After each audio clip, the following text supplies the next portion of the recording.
Bonjour et bienvenue dans Kaizen Café. Kaizen Café, c'est une petite émission où, le temps de prendre mon café, je vous parle d'une problématique que rencontrent les entrepreneurs, d'une question qui se pose, de quelque chose de récurrent chez les entrepreneurs.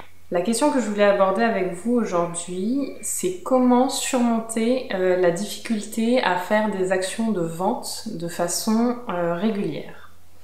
Forcément, en tant qu'entrepreneur, le fait de faire des actions de vente, c'est la grosse question. En général, c'est ce à quoi on n'est pas habitué quand on était salarié avant et qu'on se reconvertit, qu'on devient entrepreneur ou qu'on se met à son compte. Il faut qu'on devienne aussi commercial, il faut qu'on adopte une nouvelle casquette. Forcément, c'est pas facile.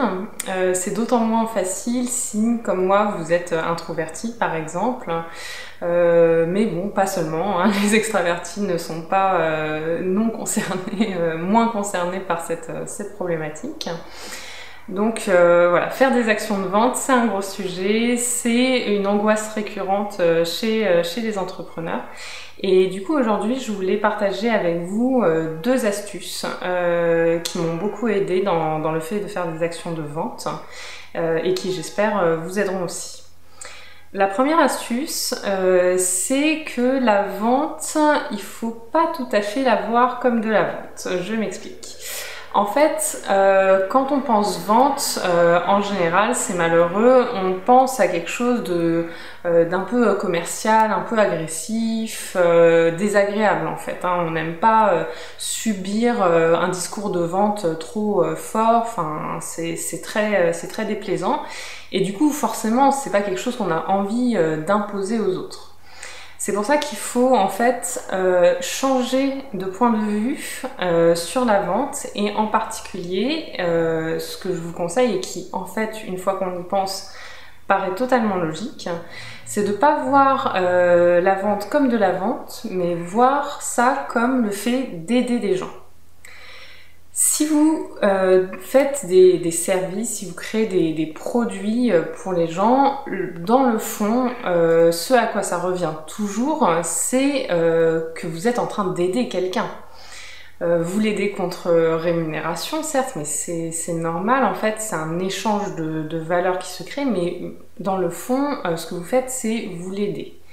Donc si vous avez des compétences que vous mettez au service d'autres personnes ou si vous avez créé un produit, là encore, hein, qui va servir à d'autres gens, il ne faut pas oublier qu'en fait avant tout, vous êtes en train de les aider.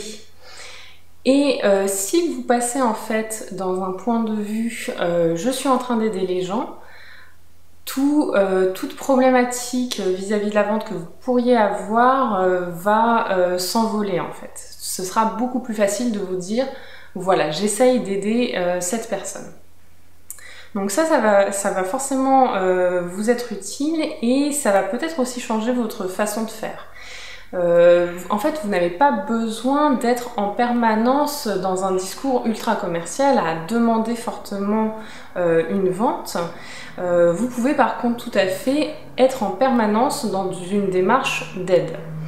Je ne dis pas non plus vous faire marcher sur les pieds ou comment dire que les autres profitent trop de vous, mais plutôt voilà, vous mettre dans une perspective de je suis en train de créer du contenu pour aider les gens, je vais proposer mon aide de telle ou telle façon et en fin de compte, voilà, proposer la vente de votre produit ou de votre service.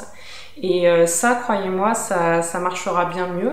Il est même fort possible, moi c'est ce qui m'est arrivé, que à force d'aider les gens spontanément vous demandent mais comment je peux faire appel à toi, comment je peux te rémunérer en fait pour que tu fasses ça pour moi ou qu'est-ce que tu proposes en fait pour m'aider, que ce soit des produits ou des services. Donc voilà, j'espère que ce point de vue va vous aider. Et la deuxième chose qui m'a beaucoup aidé dans le fait de faire des actions de vente régulièrement, c'est un point un peu plus technique cette fois, c'est le fait en fait de programmer à l'avance des messages de vente.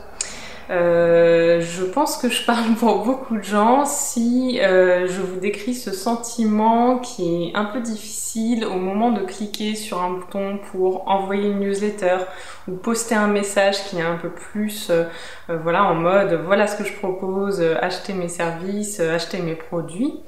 C'est difficile en fait, hein, vraiment de demander, de faire cette démarche régulièrement, voilà, de poster ce qu'on a à poster. Et ce qui va vous aider dans l'histoire, moi je sais que ça m'a beaucoup aidé, c'est d'utiliser un outil qui va vous permettre de programmer à l'avance les messages. En programmant à l'avance les messages, en fait, vous déplacez le poids de c'est maintenant que je demande. C'est en fait vous le faites à l'avance. Idéalement, en fait, vous programmez plusieurs messages comme ça à l'avance. Et du coup, voilà, ça va déplacer le poids émotionnel en quelque sorte du message de vente. Et en fait, voilà, ça va tout simplement vous aider à faire cela plus régulièrement. Donc là j'ai l'air de sous-entendre qu'on programme des messages de vente voilà, tout le temps, etc. Évidemment, hein, c'est alterné avec d'autres messages plus voilà, qui présentent ce que vous faites, qui donnent vos articles de blog, ce genre de choses. Mais en tout cas, c'est entrecoupé voilà, forcément de messages de présentation de vos services ou de vos produits. Et le fait de programmer tout ça, vraiment, croyez-moi, ça va vous aider. Donc, quel que soit le support que vous préférez, que ce soit l'envoi d'email ou Facebook ou Twitter ou Instagram même, si vous faites de la vente par ce biais, Pinterest, il y a des outils qui peuvent vous y aider. Donc, je vous suggère de consulter ça, de regarder ce qui existe. Et voilà, de vous dire peut-être en début de semaine, une fois, bon bah voilà, je vais programmer mes messages pour cette semaine. Parmi ces messages, il y aura, je sais pas, 10% des messages, 20%, 30% qui seront un peu plus dédiés à la vente. Et voilà, je vais faire ça en une fois. Comme ça, voilà, je déporte un peu voilà, cette difficulté. Je le fais une fois, c'est difficile sur le coup, mais ensuite c'est programmé. Et après, je laisse passer tout ça et vous verrez que c'est bien plus facile. Voilà, j'espère que ces deux astuces vous ont aidé. Je pense à une dernière chose, c'est que l'astuce sur la programmation, ça peut tout à fait être valable dans une démarche un peu plus personnelle de démarchage entre guillemets one-to-one. C'est-à-dire que vous pouvez tout à fait vous dire, là encore, mettons, on est lundi, vous avez 10 personnes que vous avez envie de contacter dans la semaine. C'est pas forcément facile, bah, vous vous y mettez voilà, le lundi. Et peut-être vous écrivez vos 10 messages à la suite. Si besoin pour une raison ou une autre, vous pouvez en fait les programmer là encore à l'aide d'un outil comme Boomerang. Et voilà, ça vous aidera de regrouper toutes ces actions de vente et de vous dire voilà, c'est ça que j'avais envie de faire pour cette semaine. On est lundi, je l'ai fait, je n'ai plus à y penser. Et voilà, c'est très important hein, d'être dans cette démarche, donc ça vous aidera, j'espère. Voilà ce que j'avais à vous dire, j'espère que ça vous a été utile et on se retrouve très bientôt pour un autre Kaizen Café. À bientôt!